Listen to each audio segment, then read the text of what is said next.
Selling property in India as an NRI? Don't let taxes surprise you. Welcome to The Explainer. I'm thrilled you're joining us today because we're tackling a subject that is literally keeping a lot of overseas Indians up at night. If you live abroad but own property back in India, the rulebook for cashing out your real estate investments just underwent a massive rewrite. Today, we're decoding the post-budget 2024 property tax laws specifically for non-resident Indians. We're going to break down the exact math, the hidden traps, and the step-by-step strategies you need to legally protect your profits. Okay, let's dive right in. We've got 5 quick stops on our roadmap today.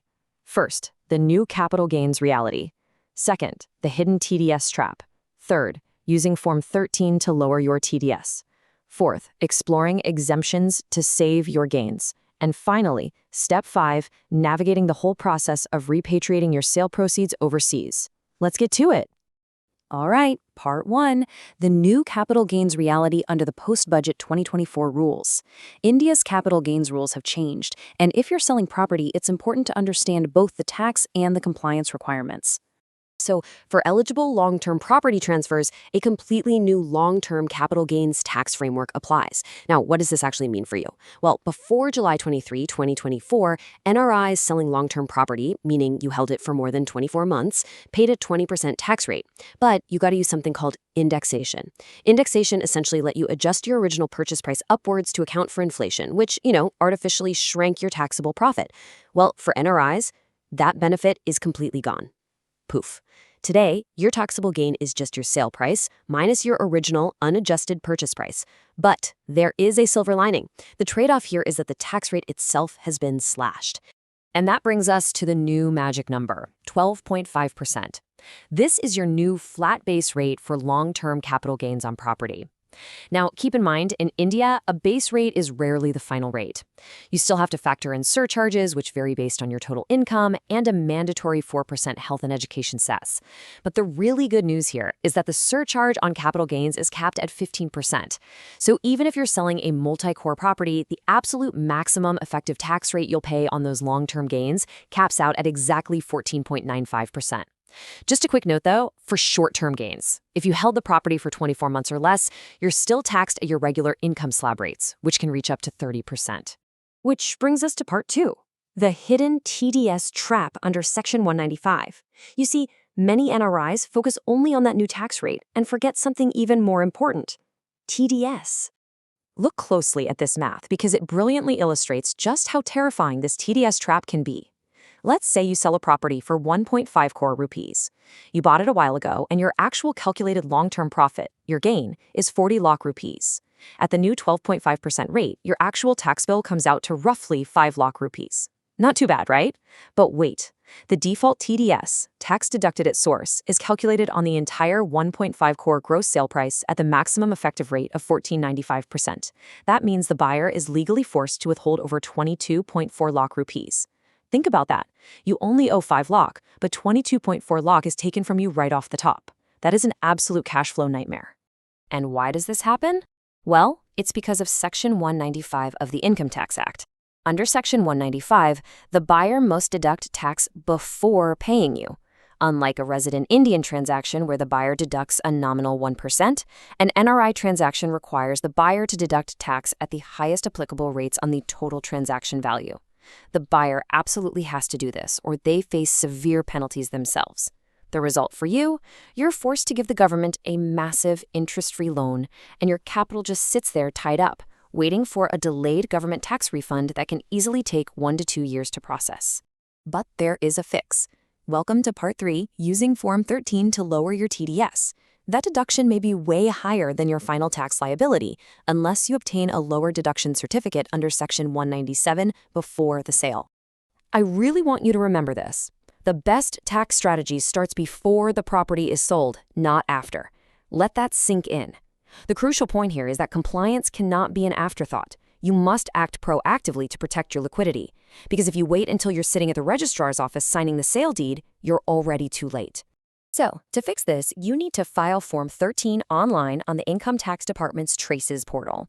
And you've got to do this at least 30 to 45 days before your expected sale date. What you're actually doing here is submitting your capital gains computation directly to the tax officer in advance. You're showing them your purchase price, your sale price, and exactly how much tax you'll actually owe. The assessing officer reviews this and then issues a formal certificate authorizing the buyer to deduct a much lower TDS rate or even a zero rate based strictly on your actual estimated profit, not the gross sale value. This one simple step empowers you to keep your cash instead of waiting years for a refund. Okay, moving on to part 4, exemptions or how to save your gains using sections 54 and 54 EC. Let's see how we can build on what we just talked about to legally reduce your actual tax liability completely down to zero. So even with the lower 12.5% rate, you might not have to pay any tax at all if you reinvest the money. NRIs have access to the exact same Section 54 family of exemptions as resident Indians. Under Section 54, if you take those long-term capital gains and reinvest them into another residential property in India within 2 years or construct one within 3 years, you can completely shield those profits from taxes. Now, on the flip side, if you don't want to deal with buying more real estate, Section 54 EC allows you to invest your gains into specific government infrastructure bonds, like NHAI or REC bonds. Just remember, you have to do this within 6 months of the sale. There's a strict 50 lakh rupiah maximum limit per financial year, and those bonds do come with a 5-year lock-in period. Finally, Part 5, repatriating your sale proceeds and moving your money abroad. Selling the property is really only half the battle. Getting the money out of India is where things get highly regulated. Once the sale is complete, the proceeds are generally credited to your NRO account. You cannot just send property sale proceeds directly to an overseas account, and you definitely can't drop them into a tax-free NRI account. The money has to enter the Indian banking system through a rupee-denominated non-resident ordinary or NRO account. After the funds land there, you'll need a chartered accountant to issue a Form 15CB, which basically certifies that all your Indian taxes have been paid. Using that certificate, you then file a self-declaration called Form 15CA online with the Income Tax Department. Finally, you gather all this documentation along with your sale deed and hand it over to your bank to authorize the international SWIFT transfer. From there, eligible funds can be repatriated overseas, subject to FEMA compliance, tax payment, documentation, and the annual remittance limit. And what is that limit? It's $1 million per financial year. Under the Reserve Bank of India's rules, NRIs can remit up to $1 million from their NRO account every single year, which runs from April to March. If your sale proceeds are massive, let's say $2 million, you'll simply need to plan your remittances across 2 separate financial years to stay perfectly compliant. Now, there are a few interesting nuances to this $1 million limit. If you originally bought the Indian property using foreign funds, meaning money you brought inward from an NRI or FCNR account, the proceeds are freely repatriatable up to the amount of your original investment, totally outside that $1 million limit. But keep in mind, this exception only applies to a maximum of 2 residential properties. Anything beyond that, or any property you inherited or bought with local rupee savings, falls strictly under the $1 million annual cap. Also, please don't forget your global tax obligations. If you live in the US, the UK, or Australia, you're likely taxed on your worldwide income. Fortunately, India has double tax avoidance agreements, or DTAA, with these countries. This allows you to claim a foreign tax credit in your home country for the taxes you already paid in India, meaning you can rest easy knowing you're never going to be taxed twice on the exact same dollar of profit.